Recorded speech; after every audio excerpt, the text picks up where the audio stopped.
This morning, I'm delighted to be with Matt Hearn, who's the Director of Operations for Brookfield Properties and is responsible for the Central London portfolio. Good morning, Matt. Morning, Peter. How are you? Yeah, very good, thank you. Good to chat to you. Good. So what's the current state of play in your world? So, I mean, obviously, along with everybody else, I think February and March and April was really concentrating on, on the situation as it was arising, which was new for everybody, and making sure that we could, keep our people safe, and importantly, continue to maintain and manage our properties effectively, because obviously those buildings support people working from home. So that was critical to us. I think really from May then we started to turn our attention from the immediate crisis into using it as an opportunity. So up to the most recent time, we've refurbished 2 receptions. We've got 150,000 square foot of space that we're reconfiguring at City Point, and our tenants had completed almost 800,000 square feet of fit out during lockdown. So we've had a very busy lockdown. As you know, our management and maintenance is conducted in-house. So we've had over 60 Brookfield Properties staff, in our properties throughout the whole period. So it's been intense for us, but we took the decision to decide, what we could do rather than what we couldn't, and progress with what we could. And so take the opportunity. So I'm not saying it's been without challenge, and we've had to learn a lot as we go, but I think we've continued to service our occupiers and achieve some of our strategic aims during the period.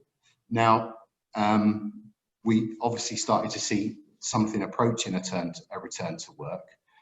We noticed occupancy numbers beginning to tick up really from June, quite slowly.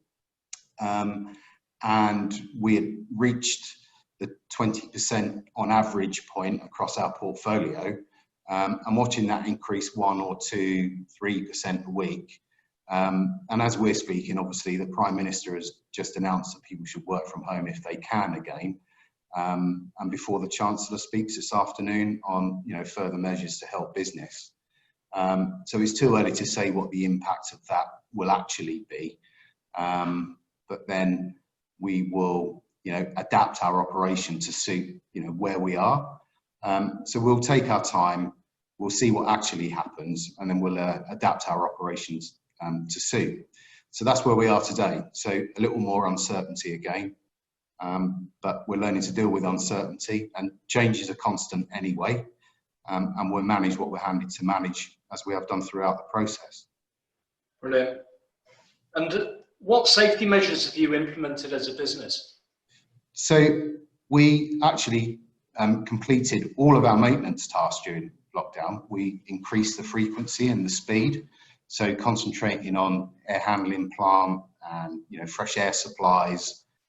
Took the opportunity of broadly empty floors to get on those floors and complete that to make them as safe as possible. And we implemented all of the government guidelines to be COVID secure by mid-May. Both for our occupiers returning and just as importantly for our own staff, and also put enhanced cleaning regimes in place, and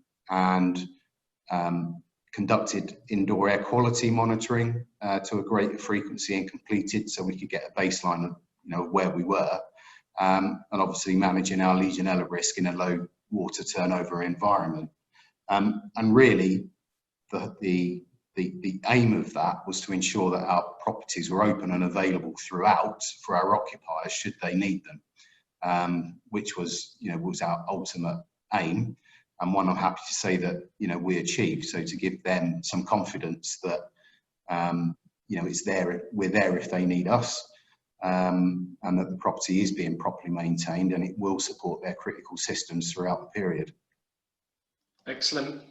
So I know you touched on this previously, but how are you boosting the return to the office for your customers? And is your approach going to change, obviously, since the announcement on Tuesday? Yeah, I think, we're speaking on Thursday and the announcement was on Tuesday.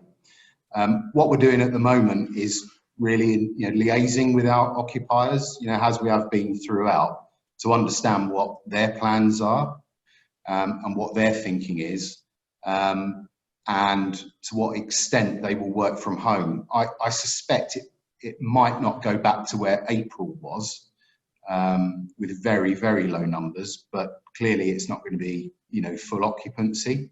Yeah. So I think we really need to understand what our occupiers need from us first, before we enact anything. So, that's just about good communication, understanding what their problems and issues are and doing what we can to deal with them.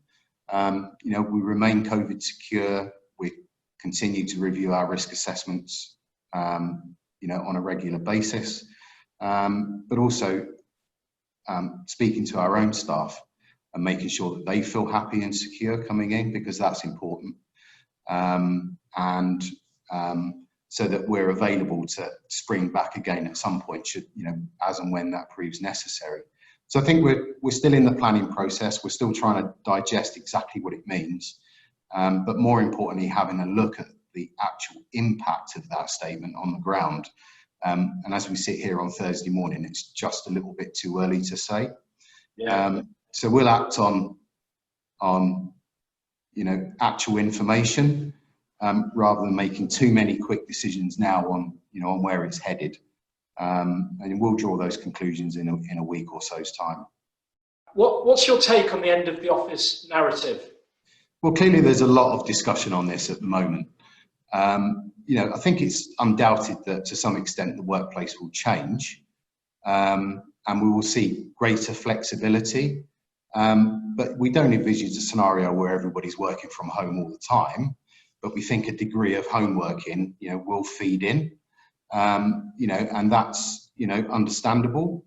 And, we will have to adapt to that. We also think that, the requirement for prime office space may well go up as people look towards more suitable accommodation rather than, older accommodation that can support these new types of working practices. And in some instances, actually requirement for space may go up to ensure that people aren't operating at the densities that they are at the moment. But all of these things have got to play through in the market, and we will respond to those as and when it becomes clear what the state will be. But I think everybody at home is clearly not a scenario that organisations need, and probably many people working at home would rather not be there all the time. And as we speak now, we're potentially, for some people, looking at another 6 months of working from home, and I'm sure over the winter months that is seriously going to start to take a toll on some people's mental health and their well-being. So we'll have to see how it goes. We think there'll be changes around the edges rather than substantive changes. And we'll react to those, as and when they appear, and something that we're giving a great deal of thought to at the moment. Watch this space, eh? Watch this space, exactly.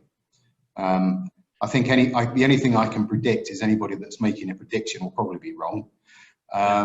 So I think it's just something that we'll have to, this is a shorter term issue that we will recover from, and it's what the recovery looks like and what the impact on the workplace is, in the longer term.